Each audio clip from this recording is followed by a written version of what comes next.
In truth, I was not sorry to go. It seemed to me that I was strong enough now for the journey, or, if not, would soon become so. I had youth on my side.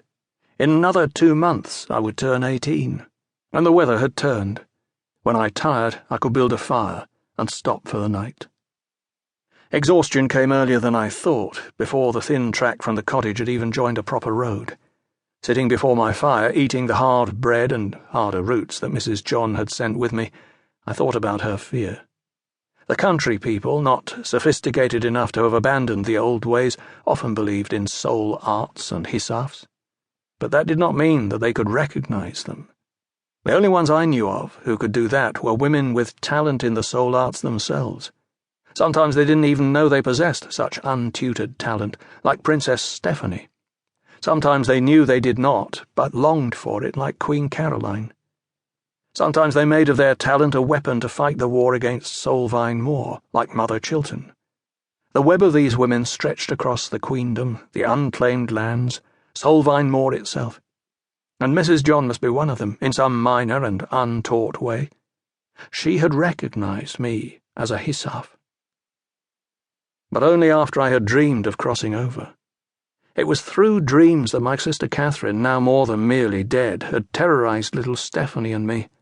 Through dreams, Catherine had even killed Stephanie's attendants. But my sister was gone, and I would never cross over again. I banked my fire and put Mrs. John from my mind. For me, the battle against Soulvine Moor was over. I was journeying to Maggie.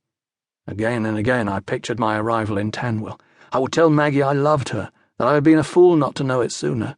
She would cry, perhaps, and I would hold her, and kiss her fair curls, and lay my hand on the bulge of her belly that was my son. Then afterwards, I fell asleep, smiling, happy to breathe in the sweet night air instead of the fetid cottage.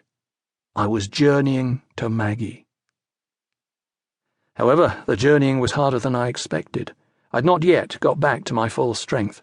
The next day I had nothing to eat but some early strawberries.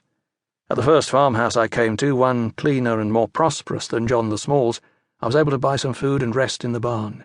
So I continued for a few more days, and I felt my body return to itself. But then the weather changed. Cold rain woke me before dawn. With sleep no longer possible, I set out walking, grumpy and shivering. The sun had risen unseen behind grey clouds when I came, sodden and weary, to the first town of the queendom that I had encountered since last autumn. The village lay at the base of a series of steep hills, with a small river on one side. Abruptly the road to the east had broadened from a rutted track to a hard-packed surface.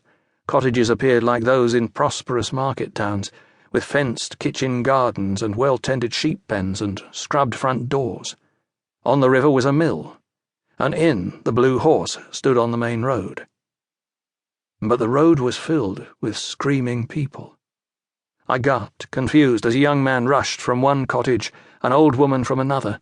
The man dashed through the pelting rain and pounded on the door of another dwelling, but the woman stopped in the middle of the road and just stood there as if too bewildered to move. I went up to her and touched her shoulder. She screamed and leaped away from me. 2 of the other people pouring into the street rushed up, and a man seized me. "Is it him? Is it him?" He shook me roughly, like a terrier with a rat. "No, be ye daft, this one's got but one hand," someone said behind me. The man let me go and ran to another cottage. As soon as he opened the door, screams poured out. The old woman still slumped motionless in the rain, her face a mask of dripping grief. I grasped her arm.